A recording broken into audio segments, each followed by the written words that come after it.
Friend शाम का समय था तो मुझे लग रही थी भूख, तो मैंने सोचा क्यों ना कुछ चटपटा बनाया, जिसके लिए मैंने यहाँ पर लिया है 1 कप सूजी और उसमें डालेंगे 1 बड़ा चम्मच दही और इसको अच्छी तरह से हम मिला देंगे।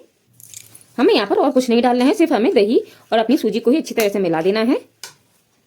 ये मैंने अपना पेस्ट बनाकर रेडी कर लिया है। यहाँ पर मैंने एक ब्रेड ले ली है। अब हम इसके ऊपर क्या करेंगे, इसके ऊपर लगाएंगे हम सोया सॉस। आप यहाँ पर रेड केचप भी लगा सकते हैं। उसके बाद हमने जो अपना पेस्ट बनाया था वो इस पर लगा देंगे अच्छी तरह से। यहाँ पर हमने थोड़ी कटी हुई सब्जी ली है, यानी कि प्याज, धनिया, शिमला मिर्ची, आप अपने अनुसार कोई भी सब्जी ले सकते हैं। और इसको बारीक कट करने के बाद हमने इसके ऊपर इसके फैला दिया है। इसके ऊपर डालेंगे हम थोड़ा सा नमक, चाट मसाला। इसी तरह से अपने सारे पीसेस बनाकर रेडी कर लेंगे। यहाँ पर हमने अपने पैन पर घी लगा दिया है। अब अपने ब्रेड के स्लाइस को लेंगे और इस पर पलटते पलटते सेक लेंगे।